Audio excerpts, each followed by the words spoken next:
Chapter 2: Radical Currents in the Workers' Movement. Introduction. This chapter will introduce three radical currents from the historical workers' movement. First, we will look at anarchism, the name given to anti-state socialists in the European workers' movement of the 19th and 20th centuries.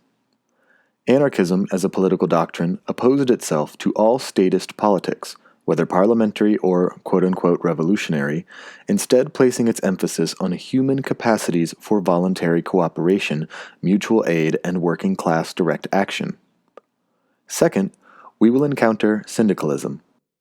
Emerging in France, the syndicalist movement of rank-and-file controlled, radical unions spread to many countries taking new forms in different conditions. We will focus on the French CGT, the North American IWW, and the syndicalist currents in the workers' movement in Britain. In all cases, working-class direct action was the watchword of the syndicalists who, often under anarchist influence, formed unions based on the shared economic interests of workers. Finally, we will look at council communism, a radical Marxist current which broke with orthodoxies such as the necessity of the party and the capture of state power. The council communists drew some very similar conclusions to many anarchists and anarcho-syndicalists, but we will explore some important differences. Socialism without the state. Anarchism. Anarchism has its origins in the working class and socialist movements of Europe in the 19th century. It was a major force in the First International, an alliance of socialist organizations and unions which existed between 1864 and 1876. When that organization split between pro-state socialists, who became known as Marxists and associated with the color red, and anti-state socialists, who became known as anarchists and associated with the color black, the German statesman Otto von Bismarck remarked that "crown heads, wealth and privilege may well tremble should ever again the black and red unite." Anarchism, covering all the anti-state socialists, took numerous forms. It is often said that the three main currents are mutualism, associated with Pierre-Joseph Proudhon, collectivism, associated with Mikhail Bakunin, and communism, associated with Errico Malatesta and Peter Kropotkin. In reality, there was considerable overlap and evolution, as ideas developed in conjunction with the movement. The ideas of mutualism, a self-managed market economy, probably had their greatest influence on the cooperative movement. Anarchist collectivism proposed expropriation of private property to be owned communally and operated under worker self-management, with money abolished and replaced by some form of labor notes, essentially IOUs for work done. Collectivism was a significant influence on Spanish anarcho-syndicalism in the 1920s and 30s, although its modern influence has waned. The third school, that to which the anarcho-syndicalist IWA belongs, is anarchist or libertarian communism. The origins of anarchist communism are most often credited to the anarchist prince Peter Kropotkin, although he was largely taking up and elaborating ideas that originated in the Italian section of the First International. Like collectivism, anarchist communism is for worker self-management and the abolition of private property, but goes further in advocating the abolition of market exchange and money to be replaced by production and distribution according to the principle of, quote, from each according to ability, to each according to needs. In all its incarnations, anarchism was never simply anti-state, but has always been the anti-state wing of the socialist movement. Anarchist collectivism was firmly in the camp of the class struggle, as its leading proponent Mikhail Bakunin was a prominent member of the First International and had great influence on the more libertarian sections, which later fed into the development of anarcho-syndicalism. In the case of anarchist communism, however, there was sometimes less emphasis on the class struggle and more on the human capacity for mutual aid and voluntary cooperation, which Kropotkin had set out at length as an important factor of evolution. Thus, anarchist communism often had a more humanist bent, and the tradition put varying emphasis on the class struggle as either a progressive or regressive force. I'm quoting, "The theoreticians of anarcho-communism, Peter Kropotkin, Errico Malatesta, and others, maintained that the roots of social development lie in progress of the ethical concepts of humanity, that capitalism is a regressive system since it undermines the intrinsic social nature of humanity based on mutual aid, and that the division of humanity into warring classes plays a reactionary role, retarding the self-realization of the human personality. End of quote. For this reason, early anarchist communism did not focus primarily on the labor movement. In 1907, there was an important debate between Pierre Monod and Errico Malatesta at the International Anarchist Congress in Amsterdam. Monod argued for a neutral syndicalism that was not political and not even anarchist, on the grounds that workers' economic conditions gave them, quote, identical interests, so that political differences of opinion, often subtle and artificial, fall into the background in the syndicate, enabling agreement. In contrast, Malatesta had argued that, and I'm quoting, "The basic error of Monod and of all revolutionary syndicalists, in my opinion, derives from an overly simplistic conception of class struggle. It is a conception whereby the economic interests of all workers, the working class, are held to be equal. The reality is very different, in my view. There are therefore no classes, in the proper sense of the term, because there are no class interests. There exists competition and struggle within the working class, just as there does amongst the bourgeoisie." End of quote. Monod and Malatesta agreed that syndicalism was an economic movement, but for Malatesta this wasn't sufficient, and must be supplemented by separate anarchist political organizations. This separation was most clearly articulated in his 1925 article, Syndicalism and Anarchism.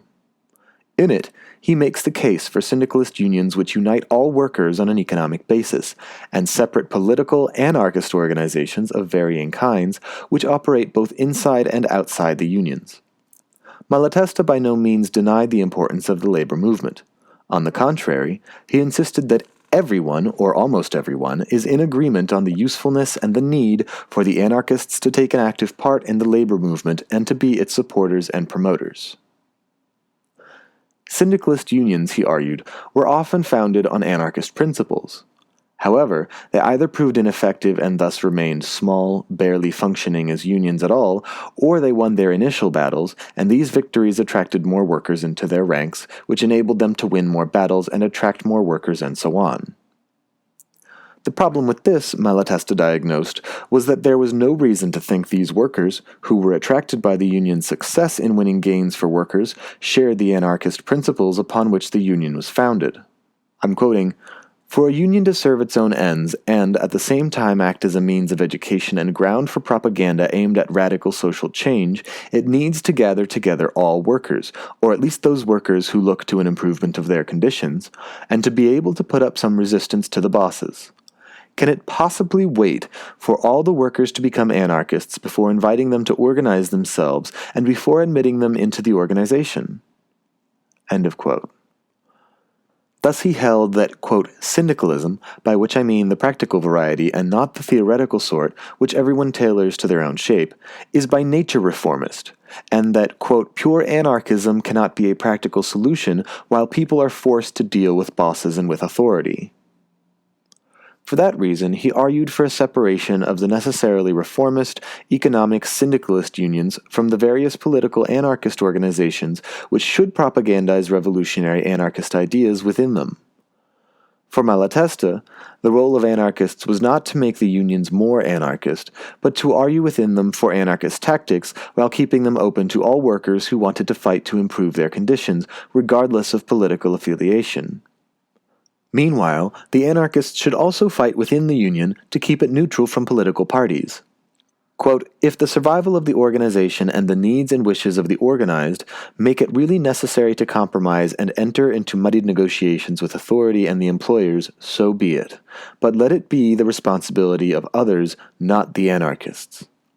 For Malatesta, therefore, any concession or negotiation under capitalism was reformist, and so it was important for anarchists to remain, quote, "pure," leaving this dirty business to others. This approach would become known as dual organizationalism, a current of anarchism that holds that mass class organizations such as unions need a specific political organization operating within them. But not all dual organizationalists think alike. While Malatesta saw the role of anarchists as keeping themselves pure on political lines and keeping unions organized along economic lines, independent of political ideas, others sought to use political organization as a means to politicize economic associations, to, quote, anarchize syndicalist unions. This brings us to the organizational platform of the Libertarian Communists. This text was published in 1926 by the Dielo Truda Group, who were anarchists in exile after the Communist Party consolidation of power in the young and misnamed Soviet Union. Drawing on their experiences of the struggle against both capitalism and Bolshevism, they set out a template for anarchist organizations, which remains influential among anarchists today. First of all, the platform firmly espouses anarchist communism as its goal, and situates this firmly within the class struggle. The document outlines the necessity for violent social revolution and the anarchist opposition to all states, including democratic ones. In terms of their attitude to unions, syndicalist and mainstream, the platform argues that they can have no ideology of their own, and therefore any union, quote, always reflects the ideologies of a range of political groupings, notably of those most intensively at work within its ranks.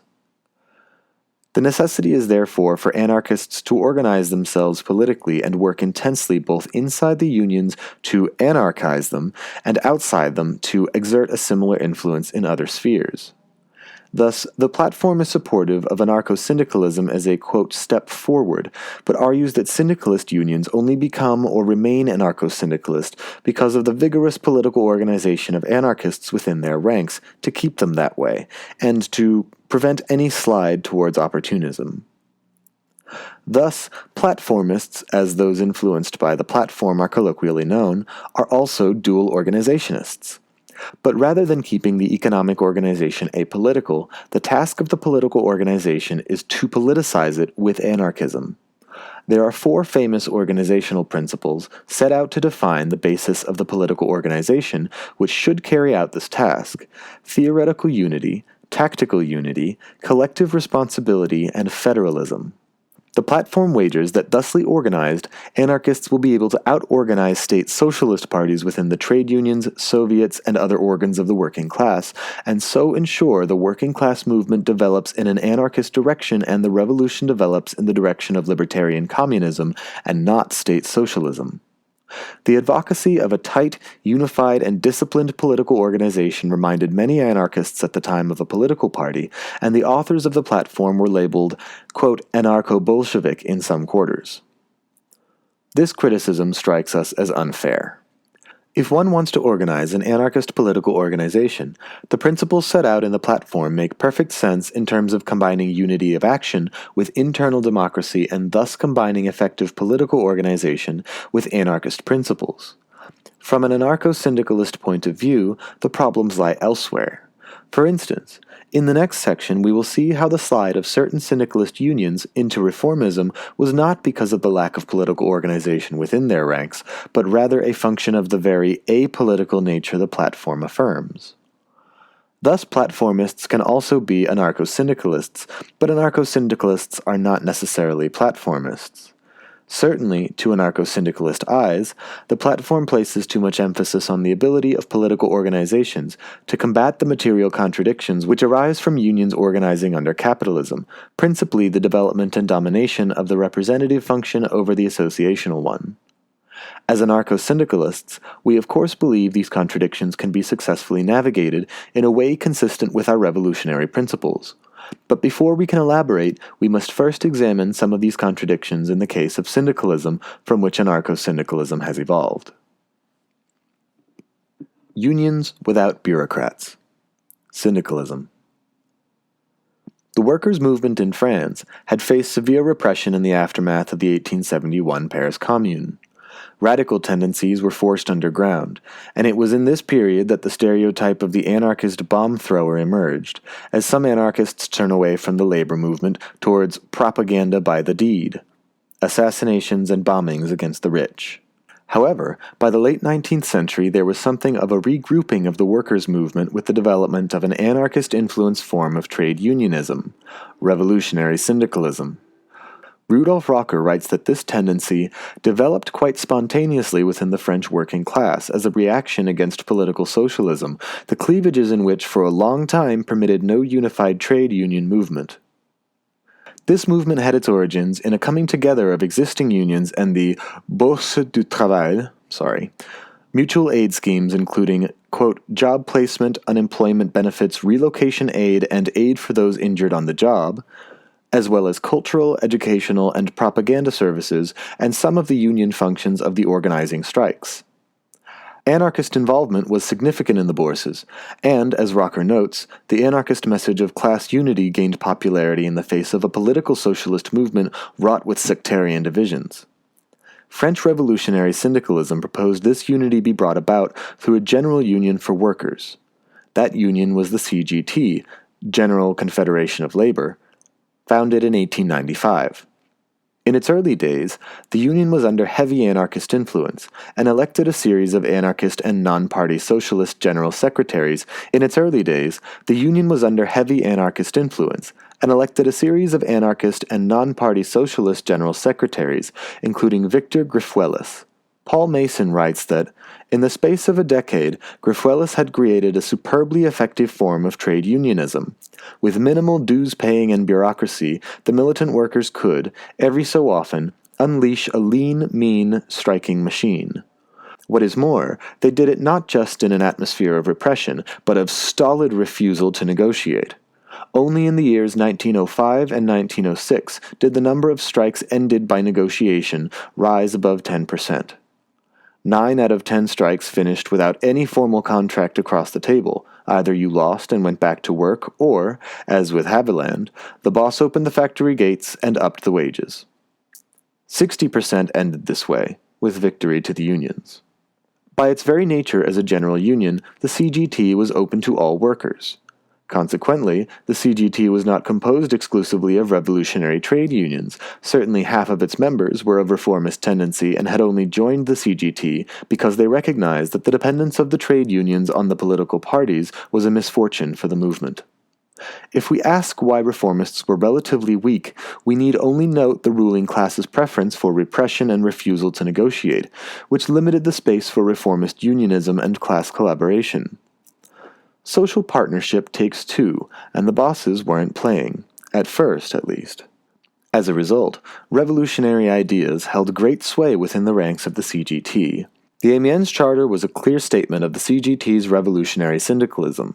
The Charter espoused a revolutionary program, but also enshrined political neutrality, understood as standing outside all political schools and parties, but not opposed to them, leaving political party allegiance, or lack of, to the conscience of individual members. The Charter served to minimize political dissension in the unions, which were to focus attention exclusively on the economic struggle. Against the political parties, the CGT defined itself as an economic organization which grouped together all workers conscious of the fight to be carried out for the disappearance of wage labor and of employers. In doing so, it made the revolutionary in revolutionary syndicalism a matter of internal democracy. So long as revolutionaries formed a majority, the Union espoused a revolutionary perspective and pursued uncompromising class conflict and social change via direct action methods. But in the early 20th century, bosses and the state began to react to the gains of the CGT with a more conciliatory attitude. This increased the space for reformists to operate, as class collaboration could be seen to bear fruit. By 1909, the growth of the Union had put the revolutionaries in the minority.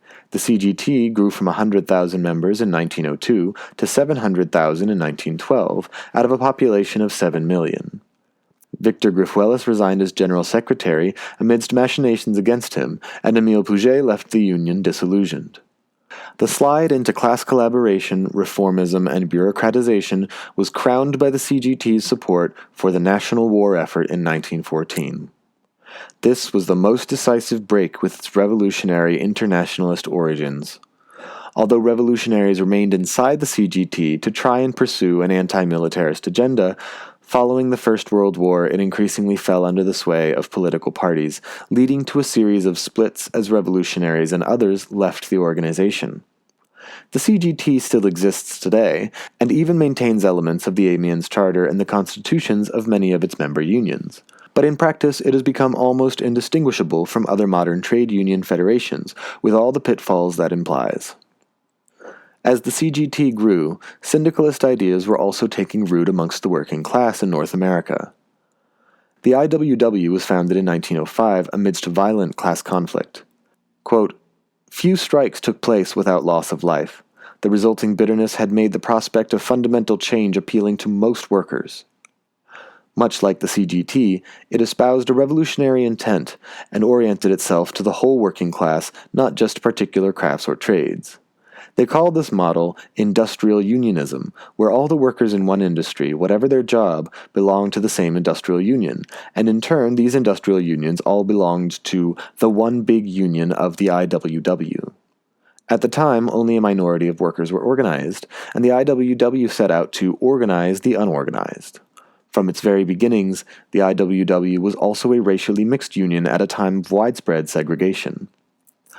Big Bill Haywood issued a statement of intent at the founding conference, declaring that, quote, "We are here today to confederate the workers into a working-class movement that shall have for its purpose the emancipation of the working class from the slave bondage of capitalism." On the participants at the founding conference, historian Patrick Renshaw writes that they were not representative of the working class as a whole, but rather the radical elements of it. I'm quoting, "Most of them came from unions that, for one reason or another, were at loggerheads with the AFL, American Federation of Labor. They were all radicals, and most of the leading personalities had been influenced by socialism of varying kinds, though this was often overlaid with syndicalism or anarchism. They shared a common conviction that the craft form of unionism represented by the AFL should be replaced by industrial organization." Consequently, the IWW represented an uneasy truce between militant unionists, anarchists, syndicalists, and party socialists, with Marxism a major influence.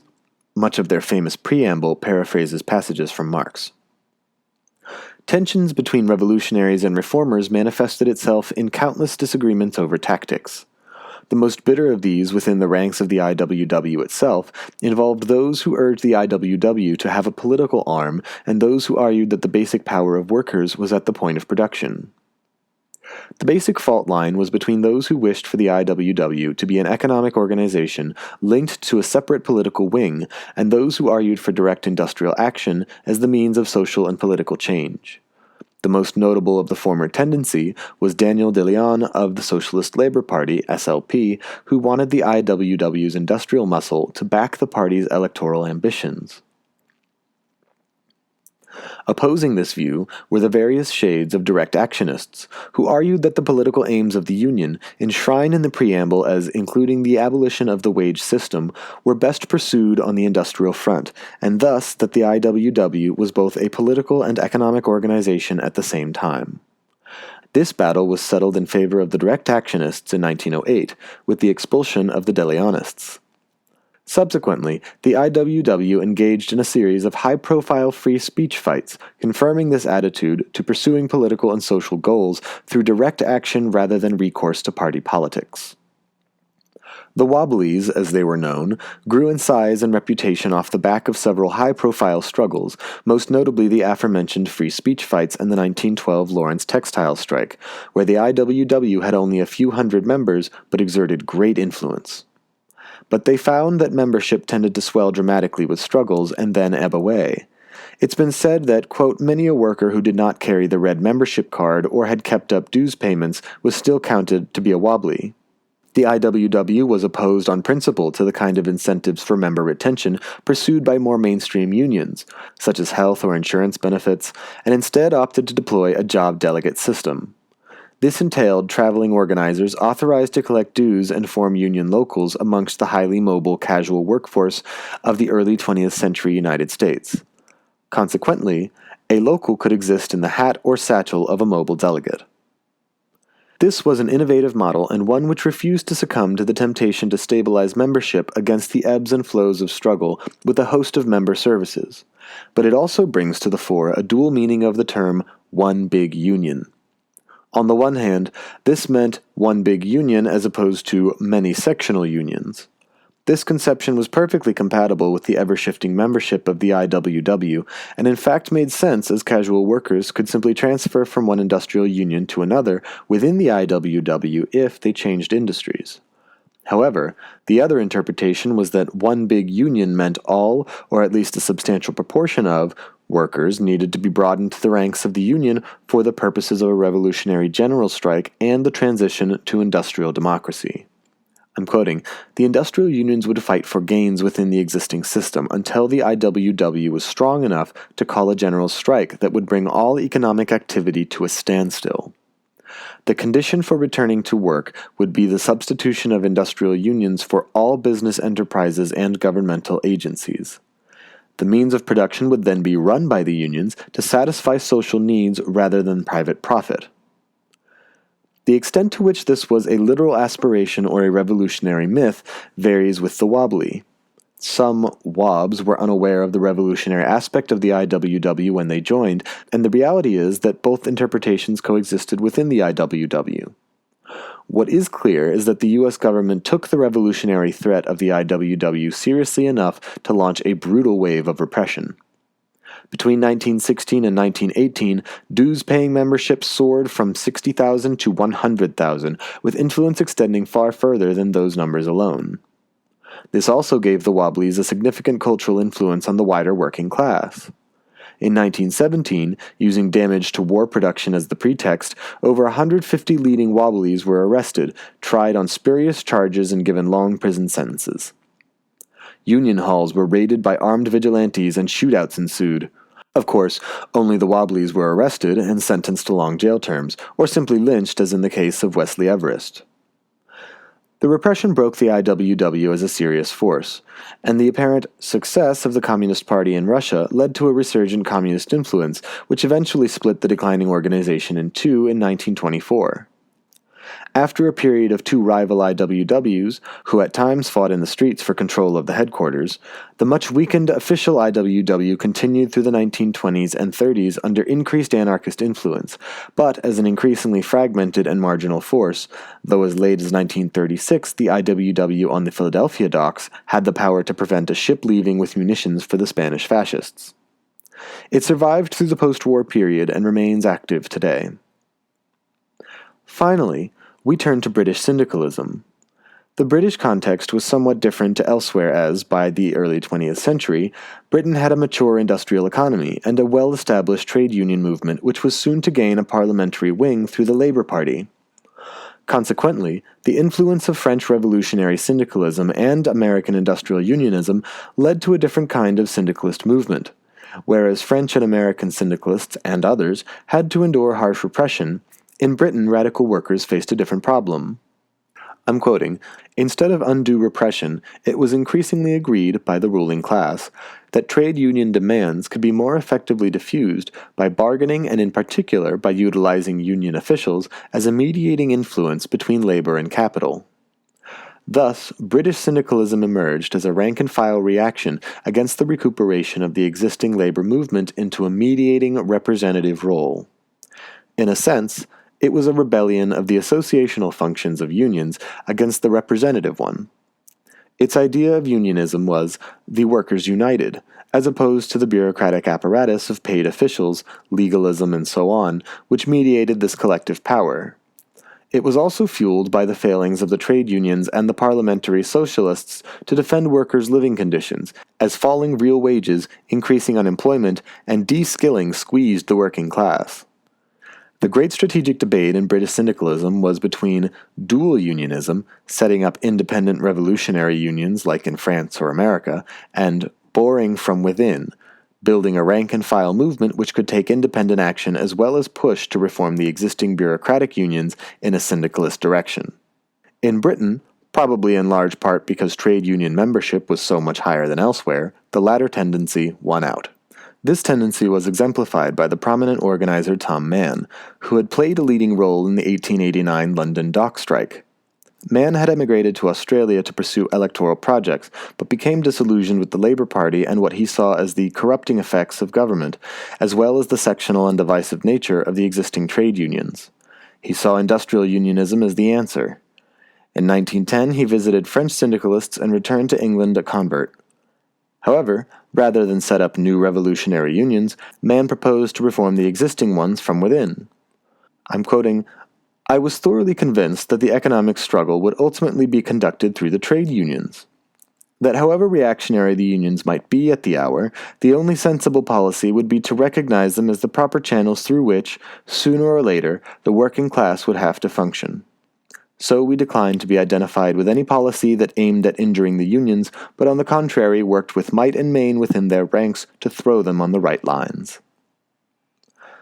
Consequently, syndicalism in Britain did not take the form of separate revolutionary unions, but a radical rank-and-file presence in the existing trade unions. Numerically, syndicalists were a small minority, but the great labor unrest of 1910 to 1914 created an unparalleled platform for their ideas and their influence, particularly via the shop stewards movement, extended far beyond their own ranks.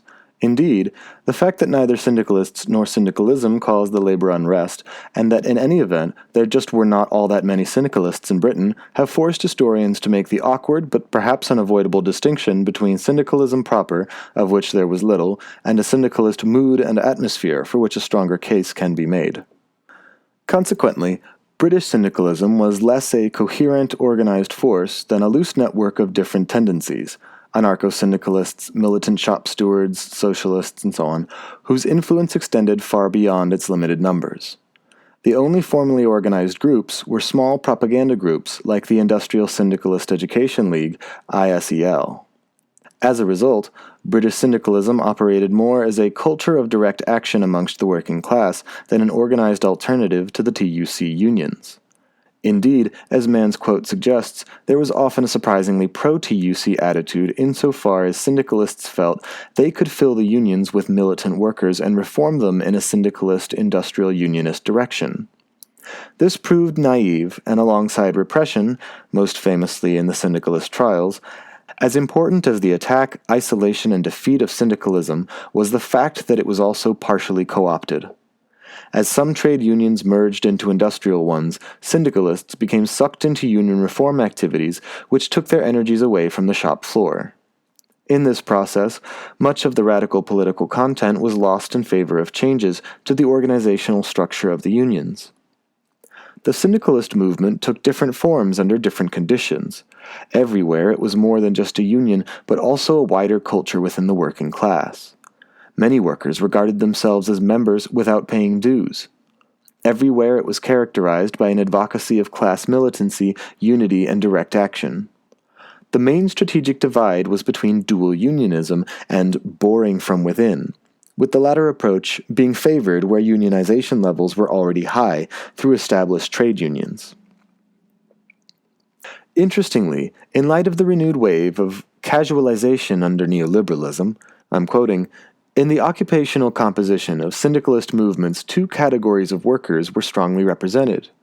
To the first category belonged casual, seasonal, or project laborers, whose working lives were characterized by forms of discontinuity, by episodic work periods, by frequent changes of employer, and often of work site and sometimes of geographic locale as well. The second category is the structurally powerful miners and industrial workers, who perhaps make up the more enduring stereotype of union militancy. But it seems important today to note that syndicalism once thrived amongst the casualized workers as well as more stable workforces. In terms of the political content of syndicalism, Marcel van der Linden and Wayne Thorpe write, "The ultimate ends of the syndicalist agenda were undeniably political. The abolition of the capitalist economic and political system, the establishment of a collectivist society structured on labor's economic associations, and the transfer of decision-making and administration to the producers. While many trade unions pay lip service to these same goals, what distinguishes syndicalism is its direct action methods, highly democratic structures, and minimal bureaucracy. And yet, these political goals were to be pursued by purely economic or apolitical organizations. In many cases, were they not smashed, this opened the door to creeping reformism, co-option by political parties, or the existing trade unions, and or outright class collaboration. The CGT's degeneration from a fighting workers' association to a recruitment sergeant for imperialist war is the most striking example. This tendency would seem to confirm Malatesta's skepticism, but as we will see, this is only partly the case. Despite its shortcomings, the syndicalist tradition is a rich and diverse one, to which anarcho-syndicalism belongs and owes much. We will pick this up in the following chapter. Marxism without a party? Council communism. Council communism emerged in the early 20th century as a dissident current within Marxism, particularly in the Netherlands and Germany. Contrary to what the name might suggest, what distinguishes council communism from other traditions is not advocacy of workers' councils. Anarchists, syndicalists, anarcho-syndicalists, and even Leninists favor a council system in some form. Rather, the council serves to distinguish the council communists from the party communists on a question central to Marxist revolutionary theory. Who should exercise the dictatorship of the proletariat, the Communist Party, or the workers' councils? I'm quoting, "State socialism is not control of the means of production by the workers, but control by the organs of the state. If it is democratic at the same time, this means that workers themselves may select their masters. By contrast, direct control of production by workers means that the employees direct the enterprises and construct the higher and central organizations from below. This is what is called the system of workers' councils." This is not to say the council communists abandoned political parties altogether. The most important of these was the German Communist Workers' Party, KAPD, formed in 1920 when they were expelled from the Communist Party. The KAPD styled itself as a different kind of political party which would not seek power but serve as the bearer of, quote, communist consciousness in parallel to the factory organizations of the General Workers' Union of Germany, AAUD, which had been formed by workers breaking with the trade unions during unofficial strikes.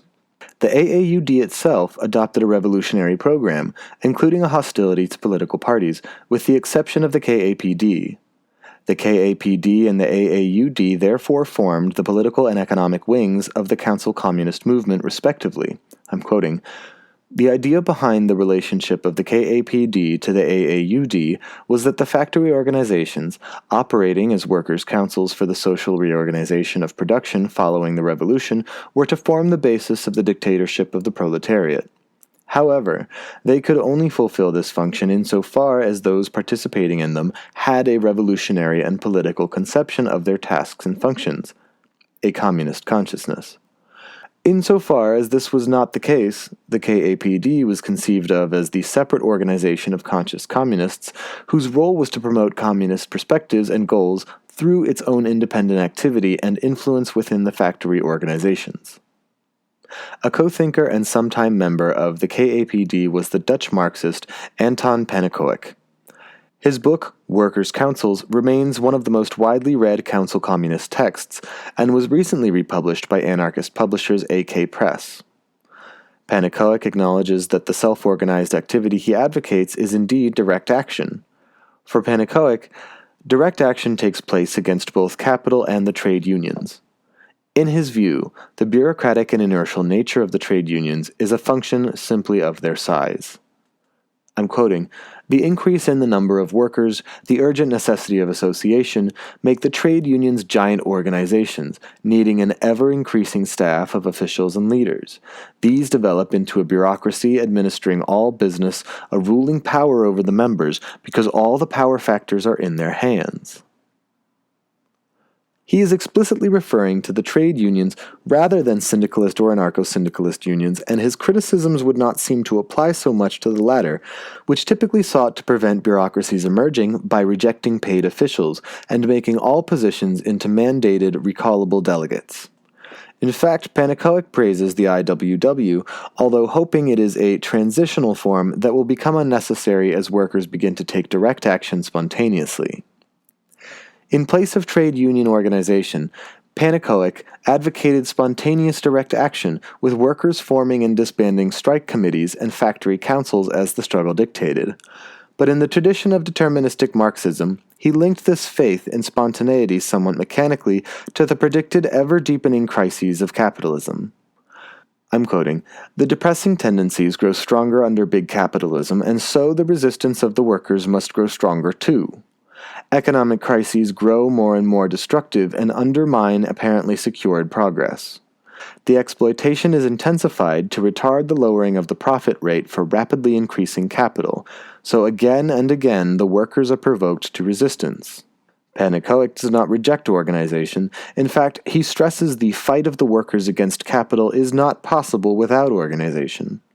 However, organization springs up spontaneously, immediately, not in the form of a new trade union, but through forms such as strike committees. This reliance on spontaneity and intermittent workplace organization is one of the main differences with the anarcho-syndicalist tradition, which we will explore in detail in the following chapter. However, Pan-Echoic's analysis is problematic. If the strike committee is formed spontaneously, that implies the strike itself just happened. There may well be examples of such spontaneous strikes, but recent history does not support the idea that capitalist attacks make for spontaneous resistance. Rather, numerous factors come into play, such as the confidence and morale of the workers involved, their experience of past struggles, the level of organization on the shop floor, and so on. The workplace organization of the AAUD was formed not to wage these everyday struggles, but to push for communism. Everyday struggles were left as a matter of spontaneity. Nevertheless, the council communism of the KAPD-AAUD drew strong criticism from the party communists. Amadeo Bordiga wrote that the declaration of the Left Communists of Germany, KAPD, at their founding Congress in April, that they were a founding party, but not a party in the traditional sense of the word, is an ideological surrender to these reactionary views of syndicalism and industrialism. In a sense, Bordiga is right. However, from an anarcho-syndicalist perspective, a rejection of revolution as party dictatorship and an emphasis on the revolutionary power of workers organized at the point of production is not a retreat, but a significant advance on mainstream Marxism. And if Bordiga thought that the KAPD and AAUD were surrendering to syndicalism, the founding of the AAUDE soon after went one step further. Otto Ruhl was expelled from the KAPD in October 1920, and took with him some sections of the party, which merged into the AAUD, forming the AAUD-E, the E standing for unitary. Its program espoused hostility to parliament, political parties, and trade unions, banned paid officials, and advocated the international expropriation of capitalists to be managed by workers' councils. Whereas the KAPD/AAUD had split the councilist movement into political and economic organizations, the AAUDE sought to serve as a unitary organization, one which merged the party into the factory organization and organized at the point of production. Ruhl was the leading theoretician of this tendency. His 1920 text, The Revolution is Not a Party Affair, attracted the ire of Lenin, and set out an account of the Revolutionary Union as he saw it. I'm quoting, "This general workers' union is taking root in the factories, building itself up in branches of industry from the base up, federally at the base, and through revolutionary shop stewards at the top. It exerts pressure from the base up, from the working masses. It is built according to their needs. It is the flesh and blood of the proletariat. The force that motivates it is the action of the masses. Its soul is the burning breath of the revolution. It is not the creation of some leaders. It is not a subtly altered construction. It is neither a political party with parliamentary chatter and paid hacks, nor a trade union. It is the revolutionary proletariat." While the influence of syndicalism is clear, there are a number of important differences. First, the councilist unions rejected everyday struggles, leaving these to either reformist unions or spontaneous action by workers. This can be seen as a product of the time. Revolution seemed on the horizon, so all their energies were directed at that goal. But the reliance on spontaneity is distinct from the syndicalist stress on agitation and organization. Similarly, worker struggles were only seen as being political on a mass scale, with widespread strikes and the possibility of revolution. The meaning of politics for anarcho-syndicalists will be taken up in the next chapter. The move away from party politics to the shop floor also brought with it a very crude workerism, rejecting struggles outside the factories, with Ruhl writing that, quote, "Whenever the worker is seen outside the factory, he is a petit bourgeois." This contrasts sharply with the wider cultural, educational, and social elements of the syndicalist tradition. Second, the Council Communists saw their revolutionary unions as transitional organizations to be formed on the eve of revolution to make the final push for workers' councils and communism. This was pursued by either maintaining the dual political party/economic union organization from mainstream Marxism, or, in the case of the AAUDE, by a merger of party and factory organization into a unitary political economic organization. It was implicit that when the prospects of revolution receded, these organizations should disband and revert to more traditionalist Marxist forms. Indeed, the membership of the councilist groups dwindled from hundreds of thousands around 1920 to just hundreds by 1923. Similarly, the struggle up to that point was to be pursued by a more traditional reformist Union Revolutionary Party pairing.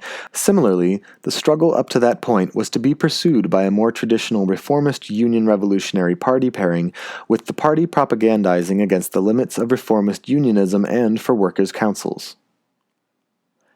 Summary.